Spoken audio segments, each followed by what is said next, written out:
Israel's top military commander has put his troops on alert for a possible ground assault in Lebanon.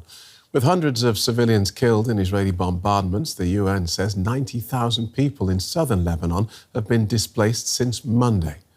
Hezbollah has launched its deepest strike into Israel yet. The militant group targeted the headquarters of the Israeli intelligence agency Mossad. Dawn's peace was shattered by sirens as Israeli air defences intercepted a Hezbollah missile over Tel Aviv. It's the first time since the start of the war in Gaza that the group has tried to attack deeper into Israel. We're used to it. Whether it comes from the south or the north, it doesn't matter. Rockets are still rockets. They're just as frightening, stressful and unpleasant. I don't think anyone in this world would like to live like this. The Israeli armed forces said they had intercepted several other projectiles fired from Lebanon, although some made it through, like here in the northern city of Safed, where buildings were damaged. In Lebanon, it was a different story, after the Israeli military launched fresh airstrikes against what it described as Hezbollah targets.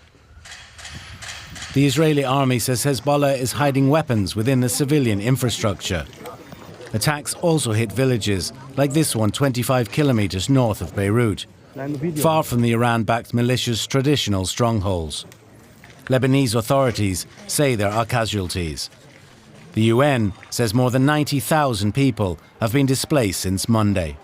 Thousands have ended up here in Beirut, with many finding shelter in schools like this one. Some here are old enough to have unpleasant memories of the last conflict between Lebanon and Israel in 2006. I witnessed the July war. We were definitely scared, but not like these days. We suffered and we were displaced onto the streets. And we also faced that in 2006. But now the situation is much harder.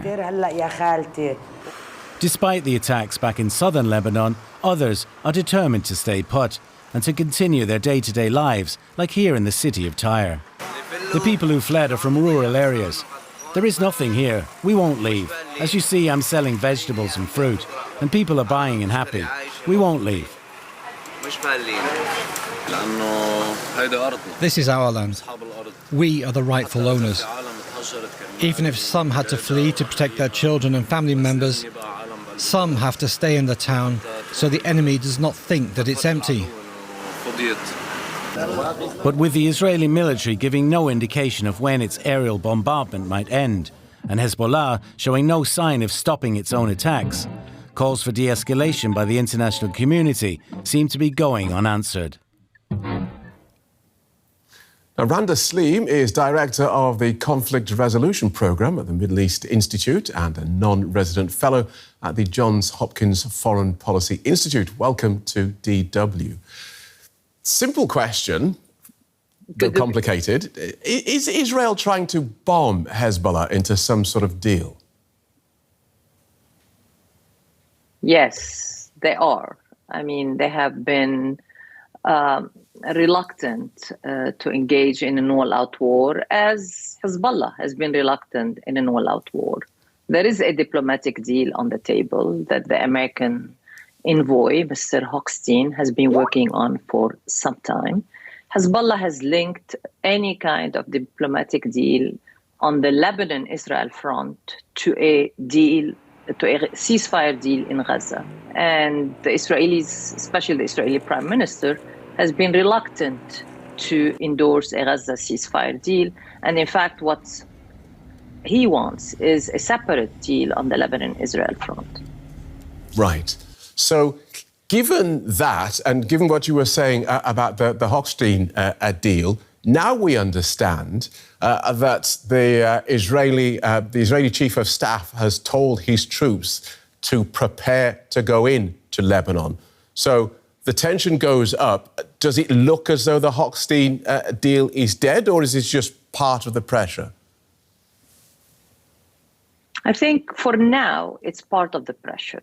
But I think it's going to be very difficult for Israeli officials once they have started this, once they have promised their people that they're going to do all they can to return the Israeli residents to the north of Israel, it's going to be very hard for them to just stop midway. And so what's the likely course that if they are not able to bring Hezbollah into submission, into basically agreeing to this diplomatic deal, is that they have to go up the escalatory ladder, which means sending troops into southern Lebanon to create the safe zone, the size of which I'm not sure. Some people say 10 kilometer, some people say 30 kilometer, anywhere within this range, that once they have that security buffer zone, then the Israeli military says that that will be enough to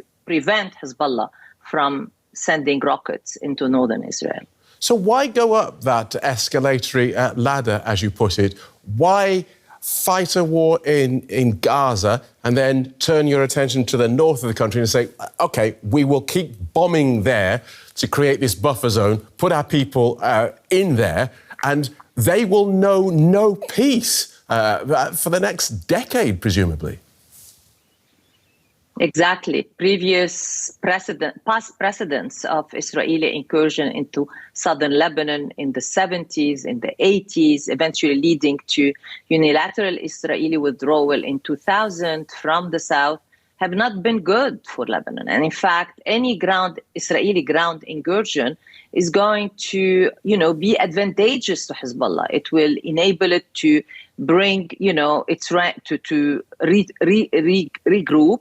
It will bring the Lebanese around the flag, including critics of Hezbollah today and of its strategy in the south. And it will eventually lead to major casualties on the Israeli side.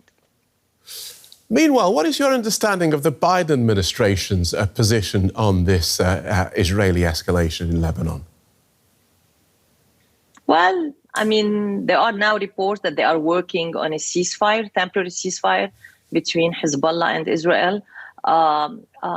We have heard reports from them about temporary ceasefires in Gaza. I don't know how many. I stopped counting, and none of them led anywhere. So I read with great skepticism any news about the United States working on a temporary ceasefire between Israel and Hezbollah. But having said that, the United States is the only country that can do this, that can bring this about, meaning the ceasefire. Right.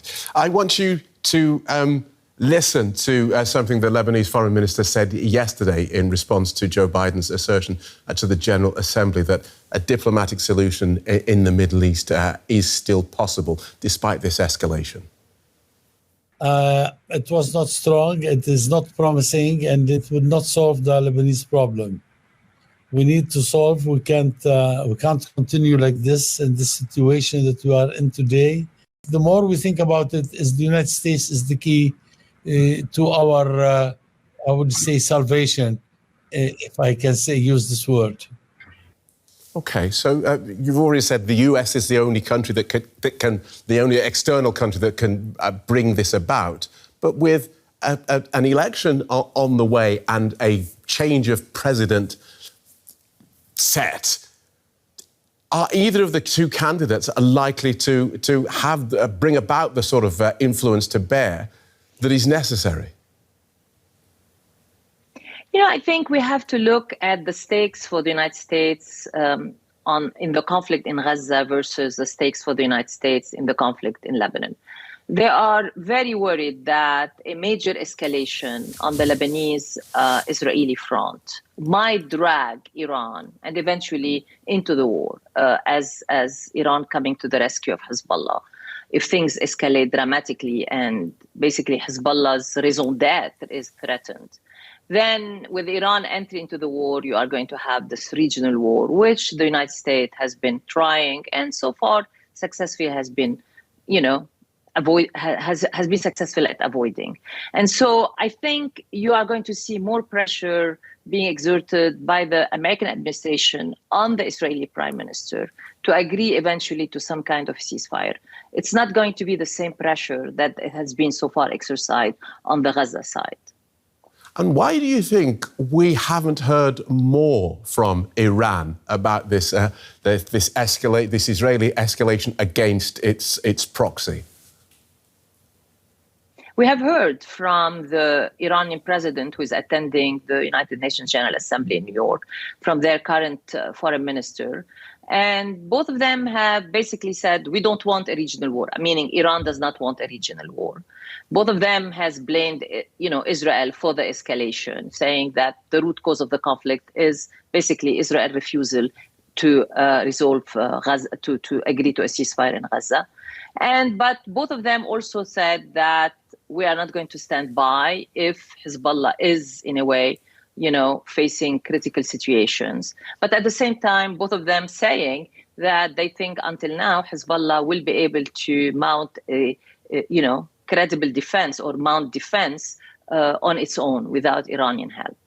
Okay, so where does this go? Where is the off-ramp to this? Does each side, Hezbollah and Israel, just keep ramping it up in the hope that they don't go too far?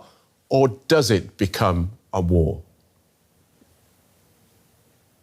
It is already a war. So the question is how big a war is going to get. Are we starting to edge toward this regional war, which since October 7 of last year, everybody has been warning of, and everybody has been trying to avoid but at the same time prepare for it. So I think the off-ramp is still a ceasefire deal, although the likelihood of that, in my opinion, is going to be minimal as long as there is no ceasefire deal in Gaza. And so eventually I see no other option for the Israeli prime minister and his defense minister, but not to order a ground invasion, albeit a limited ground invasion of southern Lebanon. Fascinating analysis, and we thank you for it. Randa, Director of the Conflict Resolution Programme at the Middle East Institute. Thank you. Straight to Beirut then, we can talk to journalist Karim El-Gawhary for the latest. Welcome back, Karim. The Israeli Defense Forces Chief of Staff has told troops that his country is preparing for a possible ground invasion into Lebanon. Just talk us through what he said and the likely objective of such an incursion. Well, he basically said that he was announcing that there is a possible ground incursion into Lebanon. He was talking to troops in the north and was saying that your boots will enter enemy territory and destroy him. In addition to that, 2 reserve units were mobilized in Israel to add them to the forces, to the Israeli forces on the northern border. So all kinds of hints that there might be a ground offensive upcoming. Until now, though, no word from Hezbollah on that proposition. But we remember 2006, where we had the last Israeli ground offensive into Lebanon, and that was not very successful. Israel, like today, announced that they're going to make a ground incursion in order to destroy Hezbollah. That, of course, did not happen. Hezbollah since then is on every government in Beirut, is stronger and more armed than it was ever before. So the ground incursion didn't work 2006. And the question is, what will be achieved now with a ground incursion like this? Is there anything different to 2006? Many analysts saying that instead the Israeli government should focus to end the Gaza war through the negotiations, to the ceasefire negotiations, exchange of hostages and Palestinian prisoners, end this war. And with this war ending automatically, the war in Lebanon will also end, because Hezbollah is legitimizing its attacks since nearly 1 year by saying that we want to create pressure on Israel to end the Israeli offensive in the Gaza Strip. What happens now is exactly the opposite, an escalation also on the northern front. People are understandably trying to get out of Lebanon. There have been massive traffic jams at the border with Syria. I'm aware you've been to see for yourself what the situation is like there. Talk us through what you saw today. Well, first of all, there's a lot of people, Lebanese people, who are escaping to safer areas in the north. We visited a school yesterday. The biggest issue was the total uncertainty. How long will be the people there? Will it be a few days? Will it be weeks? Will it be months? So today we went to the Syrian border, and this is also an incredible scene. This is Syrian refugees that escaped some years ago from the civil war in Syria. And now they are so desperate as to escape from the Israeli attacks in their areas. They're mostly coming from the south in the Bekaa Valley, that they're now going back to Syria. Also, most of them don't have a lot of financial means. That means they cannot finance accommodation in more expensive places in Beirut or further north. For them, it seems like the only option is going back into Syria. Very desperate scenes. We had a grandfather sitting in his car crying, saying I said, for the rest of my life, I will eat onions and bread just for this. All this was to stop for my grandchildren to be safe. So a scene of despair, really, at the Syrian border towards Lebanon. Israel claims that it's weakening Hezbollah's military capabilities. What do you make of those claims? Well, it's weakening. For sure, Hezbollah is weakened, especially because of the human intelligence Israel has now, obviously, because they know where military commanders of Hezbollah are, targeting them one by one. That's a huge problem for Hezbollah. At the same time, some people asking why Hezbollah doesn't use the full force of its missile capacity for one big strike to Israel. And there's two answers to them. Some in Israel saying this is because some of the missile potential is or was in the last days now destroyed. But others says that Hezbollah is just simply holding its potential back. And when you look at the goal of Netanyahu of this war, saying we want to reach the time where our civilians, the 60,000 people that were evacuated from northern Israel, can go back to their homes in northern Israel. So in order to spoil this, Hezbollah doesn't have to make a big strike. They just have to keep their potential of threatening alive. And that's maybe why it makes sense that they will hold their potentials, their missile potentials now back in order to hope that it will survive this latest storm and then be able to keep up this potential of threatening the north. That means Netanyahu will have not achieved his military goals. Okay, thanks as ever, Karim. That's journalist Karim El-Gawhary in Beirut. You're welcome. For more, let's now speak to journalist Ronnie Chatah, who joins us now from Beirut. Welcome to DW, Ronnie. I want to start by asking you, what's the situation in Beirut where you are? It's terrible. On the last 2 days, hundreds of thousands of southern Lebanese and Lebanese living in the southern suburbs of Beirut as well have fled north. To give you a personal example, my building is currently occupied by many displaced Lebanese that were seeking shelter. There were thousands of Lebanese up until last night looking for homes, and eerily familiar to the July and August 2006 war, public schools have opened for the displaced. And there are NGOs circulating the city trying to provide some support, whether it's food, shelter, or even for that matter, hygiene kits, eerily familiar to July and August 2006. But you described the situation that Beirut is facing because of the influx of refugees from southern Lebanon. How much more resources would the city and the government need to handle what seems to be a growing tide, as you describe it?